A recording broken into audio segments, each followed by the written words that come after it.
Halo, selamat datang di channel Ruang Taktik. Di video kali ini kita akan analisis pertandingan antara PSG versus Manchester United. Meski hanya menguasai bola sebesar 39%, taktik Ole di pertandingan ini cukup efektif meredam serangan PSG sekaligus menghukumnya dengan serangan saat transisi. Kuncinya di penggunaan formasi yang fleksibel saat bertahan dan menyerang. Penasaran apa itu? Let's go, kita bahas sama-sama.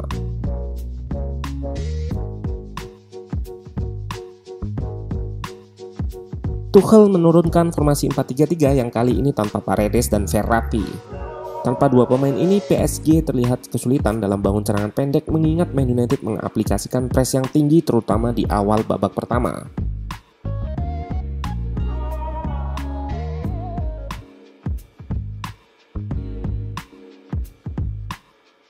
Sementara Man United turun dengan formasi fleksibel dengan basis 3 back yang berubah jadi 5 back saat bertahan.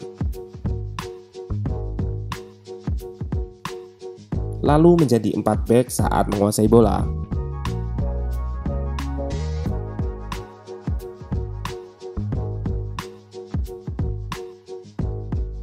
Taktik ini cukup jitu dengan komposisi di kiri menggunakan overlapping center back yaitu Shaw. Posisi wingback diisi Telles sehingga Man United bisa overload sayap kiri dengan 2 pemain.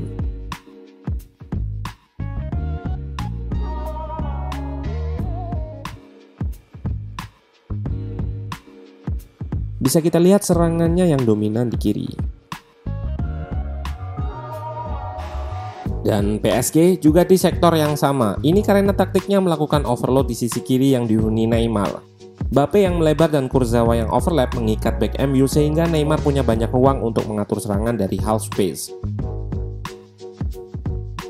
Sementara Di Maria akan masuk ke tengah menawarkan opsi perpindahan serangan. Masalahnya, di sisi inilah Man United justru punya defense yang kuat.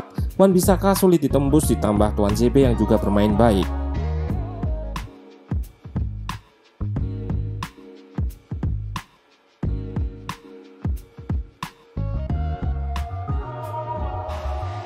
Taktik lain adalah mengubah arah serangan saat Man United defense di sisi kanan pertahanan ke arah kiri.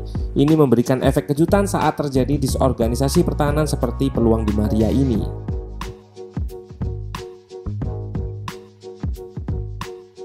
Taktik yang tepat dan eksekusi pemain yang baik terutama dalam menjaga intensitas pertandingan tetap tinggi jadi kunci Solskjaer di babak pertama.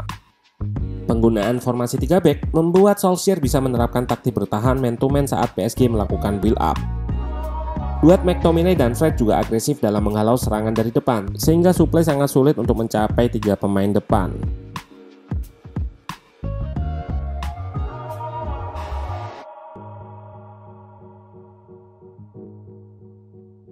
Dan pelanggaran terhadap Martial juga berasal dari Shaw yang naik. Situasi ini terjadi ketika pressing block PSG turun karena serangan Man United dari menit ke-18.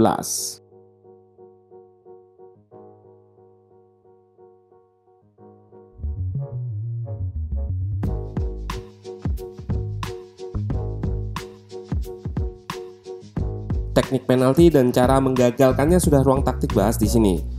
Dan setelah gol ini, Man United memegang kendali permainan hingga selesai babak pertama. Meski PSG memegang penguasaan bola, Man United sukses menjauhkan penguasaan bola PSG dari gawang De Gea dengan bermain high press.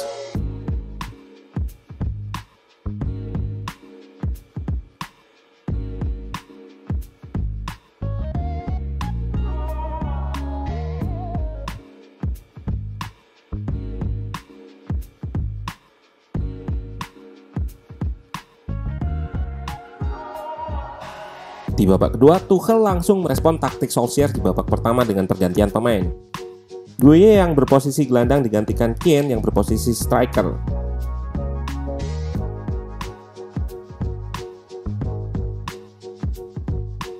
Fullback jadi lebih menyerang dan Neymar lebih diberi lisensi untuk roaming. Dengan shape 226 atau 235, Tuchel ingin membuka semua koridor penyerangan agar pertahanan 5 back Man United merenggang. Kita bisa lihat pertahanan harus menjaga sisi kiri maupun kanan sehingga nggak bisa selalu bermain rapat.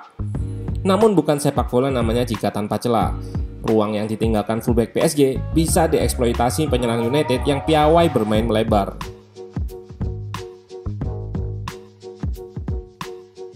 Dan inilah alasan menggunakan 3 back, untuk menghindari eksploitasi half space dari winger lawan yang melebar. Dengan 3 back, jarak antara back tengah dan back sayap menjadi sempit.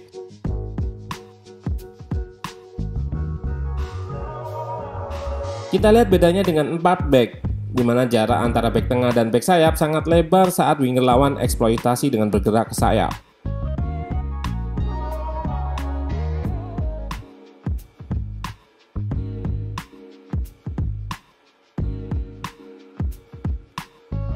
Dan momentum berpindah ke PSG setelah gol Martial ini. Namun Solskjaer melakukan pergantian taktikal yang proaktif dengan memasukkan Pogba. Dengan masuknya Pogba, Man United bermain dengan formasi 4-4-2 Diamond atau 4-3-1-2. Pergantian ini sukses mengubah jalannya laga dengan beberapa peluang dari tembakan Pogba, Rashford, dan Bruno yang meski di luar sasaran, nampak menghidupkan kembali serangan Man United.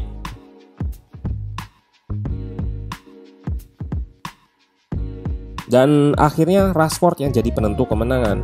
Posisinya yang lebih sentral memungkinkan dia lebih banyak eksploitasi ruang di tengah di depan back. Dari satu peluang dan satu gol ini kita bisa lihat kemampuannya dalam eksploitasi ruang ini.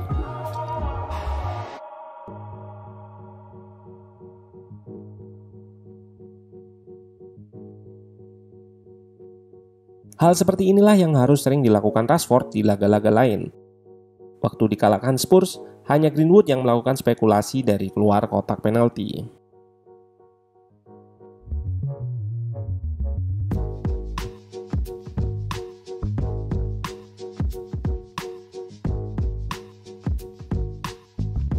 Sejak kekalahan 1-6 atas Spurs, Solskjaer melakukan respon positif dalam pendekatannya ke pertandingan.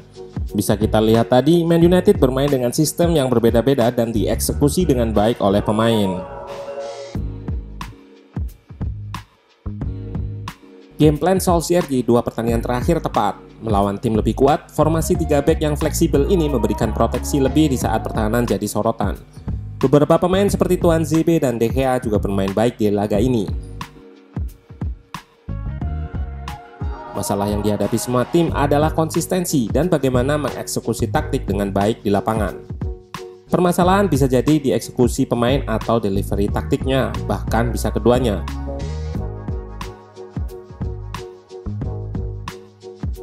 Lalu, apakah Man United akan bangkit? Well, masih terlalu dini untuk menyebut Solskjaer akan berhasil. Masih banyak laga besar yang harus dihadapi Solskjaer untuk membuktikan kapasitasnya.